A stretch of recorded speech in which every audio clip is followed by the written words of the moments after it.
Hello everybody, my self doctor Kuldeep Kaur. और topic पढ़ रहे हैं, जो पेपर आप पढ़ रहे हैं, the code of civil procedure 1908, और उसमें जो टॉपिक लेके चल रहे हैं कोर्ट्स। तो चलिए शुरुआत करते हैं टॉपिक की। Courts in India, there is a supreme court of India. This is the apex court in India, और in other words, in the hierarchy of the courts, the Supreme Court is on the top. According to the Article 141 of the Constitution of India, the law declared by the Supreme Court of India is the law of the land. तो चलिए बता दूं मैं इसका मतलब कि न्यायालय का भारत में न्यायालयों की श्रेणी में सर्वोच्च स्थान पर भारतीय उच्चतम न्यायालय स्थित है। भारतीय संविधान के अनुच्छेद 141 के अनुसार भारतीय उच्चतम न्यायालय द्वारा घोषित विधि भारतवर्ष का कानून है। इसका अर्थ ये है कि भारत क्षेत्र के अंतर्गत जितने भी न्यायालय हैं उन सब पर उच्चतम न्यायालय द्वारा दिया गया निर्णय बाध्यकारी है। तो चलिए नेक्स्ट आगे बताएं। It's means all the court within the territory of India are bound by the decision given by the supreme court of India. In other words, the lower courts are bound to follow the decisions given by the Indian Supreme Court. It is the doctrine of precedent. However, in Bengal Immunity Company versus State of Bihar, AIR 1955, Supreme Court 661, the Supreme Court held that the Supreme Court is not bound by its own decision and may reverse a previous decision, especially on constitutional question. तो देखिए इसका अर्थ मैं बता दूं कि दूसरे शब्दों पे कि भारत में स्थित निम्नतर न्यायालय भारतीय उच्चतम न्यायालय द्वारा दिए गए निर्णयों का अनुसरण करने के लिए बाध्य है। यही पूर्व न्याय का सिद्धांत है।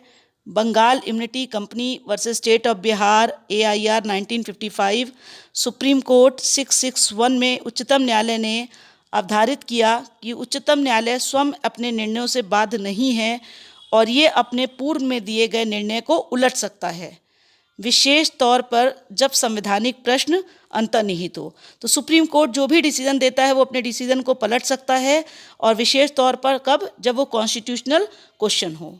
तो नेक्स्ट आगे मैं आपको बताऊं। The high court came next below the supreme courts. According to the constitution of India, there shall be high court for each state. Various high court exists in various states.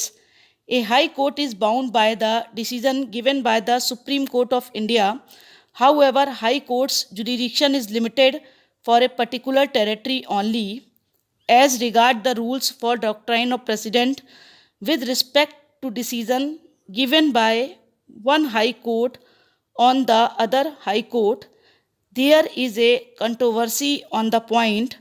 However, the decision given by one high court has persuasive value only.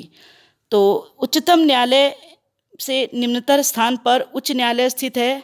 Supreme court के नीचे high court है। भारतीय संविधान के अनुसार प्रत्येक राज्य state हेतु एक हाई कोर्ट होगा। विभिन्न राज्यों में विभिन्न उच्च न्यायालय स्थित हैं। उच्चतम न्यायालय द्वारा दिया गया निर्णय उच्च न्यायालय पर बाध्यकारी है। उच्च न्यायालय का क्षेत्राधिकार एक विशेष भूभाग तक सीमित है। पूर्व न्याय के सिद्धांत के विषय में इस बिंदु पर मतभेद है। एक उच्च न्यायालय द्वारा प्रदत्त निर्णय दूसरे उच्च न्यायालय पर कितना बाध्यकारी है। एक उच्च न्यायालय द्वारा दिया गया निर्णय दूसरे उच्च न्यायालय के लिए अनुसरणीय है। तो एक हाई कोर्ट जो डिसीजन दे रही है वो दूसरे हाई कोर्ट पे बाइंडिंग नहीं है, केवल परसेसिव वैल्यू है, उसका वो अनुसरण कर भी सकते हैं और नहीं भी कर सकते हैं। चलिए next. The Constitution of India also provides subordinate courts and the appointment, posting and promotion of district judges. The district court come next below the high courts. It is the principal court of original jurisdiction in a district. At the bottom there are various small causes court in each district. तो आगे मैं इसको बता दूं कि भारतीय संविधान अधीनस्थ न्यायालय हेतु भी प्रावधान करता है और जिला न्यायाधीशों की नियुक्ति एवं पदोन्नति के विषय में भी प्रावधान करता है। जिला न्यायालय उच्च न्यायालय के अधीन होते हैं और ये एक जिले हेतु मूल सत्ताधिकार रखते हैं।